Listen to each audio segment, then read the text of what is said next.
ప్రభువైన యేసుక్రీస్తు నామంలో మీ అందరికీ వందనాలు.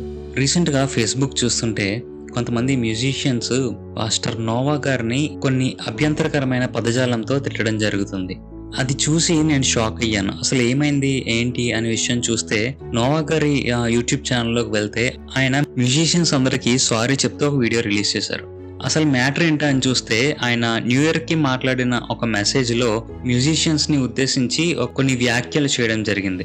సో ఆ వ్యాఖ్యలకి చాలా మంది మ్యూజిషియన్స్ హర్ట్ అయిపోయి ఆయన్ని అభ్యంతరకరమైన పదజాలంతో తిట్టడం మొదలుపెట్టారు.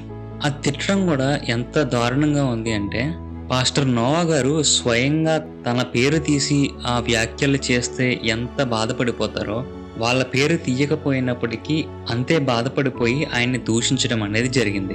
ఇంతకీ నోవా గారు అసలు ఏమన్నారు, ఆయన ఉద్దేశం ఏంటి కనుక మనం ఆలోచిస్తే ఆయన ప్రసంగంలో మాట్లాడుతూ దేవుడు మీకు ఇచ్చిన తలాంతుల్ని దేవుడి గురించి ఉపయోగించండి, అంతేకాని దేవుడు మీకు ఇచ్చిన తలాంతుల్ని ఉపయోగించడానికి డబ్బులు డిమాండ్ చేయొద్దు అనే ఉద్దేశంతో ఆయన మాట్లాడడం జరిగింది. ఆయన పూర్తి ప్రసంగం వింటే ఆయన మాట్లాడిన దాని వెనుక ఉన్న ఉద్దేశం అనేది అర్థమవుతుంది. ఆయన మాట్లాడేటప్పుడు కోపంతో మాట్లాడిన మాట అనేది వాస్తవమే, కానీ ఆయన అందరి మ్యూజిషియన్స్ ని ఉద్దేశించి అలా మాట్లాడలేదు.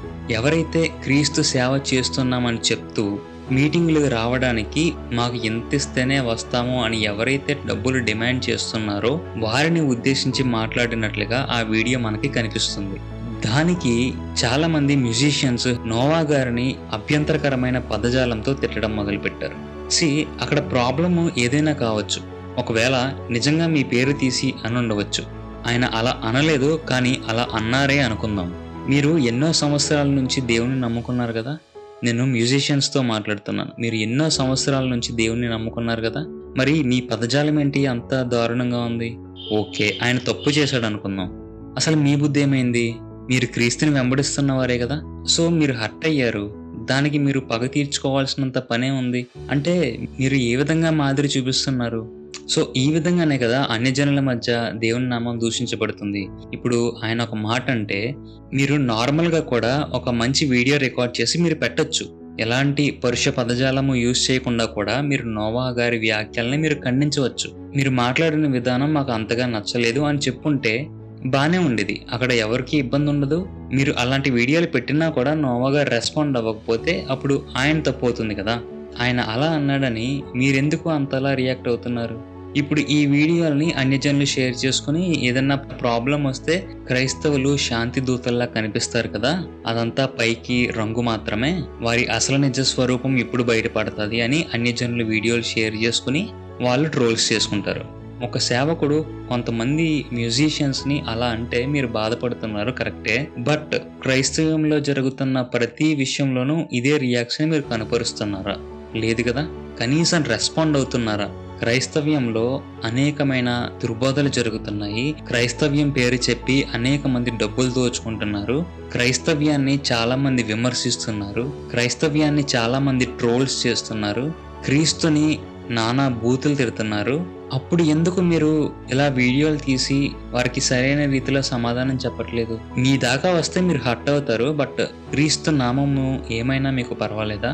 ఒకసారి ఆలోచించండి. మీరు వీడియోస్ తీసేటప్పుడు, వీడియోస్లో మాట్లాడేటప్పుడు మీ భాష ఎట్లా ఉంటుంది, మీ పదజాలం ఎట్లా ఉంటుంది అని ఆలోచించండి. మీరు క్రైస్తవులుగా చలామణి అవుతున్నారు. మీరు క్రీస్తుని దేవునిగా అంగీకరించారు. సో క్రీస్తుని దేవునిగా అంగీకరించిన తర్వాత మీ మాటలు చాలా జాగ్రత్తగా అనేవి ఉండాలి. ఆయన మాట్లాడిన మాటలకు రియాక్ట్ అవ్వడం తప్పు కాదు, ఏ విధంగా రియాక్ట్ అవుతున్నారు అనేది చాలా తప్పు. మీ అభ్యంతరాన్ని వ్యక్తం చేయండి, కానీ ఆ వ్యక్తం చేసే ప్రాసెస్లో మీ వ్యక్తిత్వాన్ని కోల్పోవద్దు. ముఖ్యంగా మీ దాకా వస్తే కాదు, క్రైస్తవ్యంలో చాలా జరుగుతున్నాయి.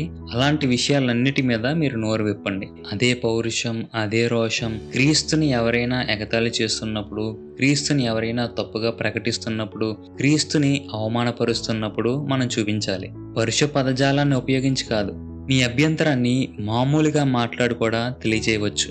ఈ విషయంలో పాస్టర్ నోవా గారిది తప్పులేదా అంటే ఆయనది కూడా ఉంది. బట్ ఆయన మాట్లాడేటప్పుడు కొంచెం సహనంతో మాట్లాడి ఉంటే బాగుండేది. సిగ్గు లేదు, బుద్ధి లేదు అలాంటి పదాలని ఆయన వాడకుండా ఉండాల్సింది. క్రైస్తవ ప్రసంగికులు కూడా ప్రసంగం చేస్తున్నప్పుడు చాలా జాగ్రత్తగా మాట్లాడాలి. మన భావోద్వేగాలను వెళ్ళబుచ్చడానికి దేవుని ప్రసంగాన్ని మనం వాడుకోకూడదు. నోవా గారి జీవితంలో ఏదో ఒక సంఘటన జరిగి ఉండవచ్చు, కానీ ఒకరిని ఉద్దేశించి మాట్లాడుతున్నప్పుడు అంత కోపాన్ని ఆయన వెళ్ళబుచ్చాల్సిన అవసరం లేదు. ఏదేమైనప్పటికీ ఒకరిపై ఒకరు అభ్యంతరాలను వ్యక్తం చేసుకోవడం అనేది తప్పు కాదు, కానీ ఆ అభ్యంతరాలను వ్యక్తం చేసుకునే ప్రాసెస్లో మన భావోద్వేగాలు ఎట్లా ఉన్నాయి, మన పదజాలం ఎట్లా ఉంటుంది అనేది చాలా ముఖ్యం. నా మాటలు విన్నందుకు థ్యాంక్ యూ.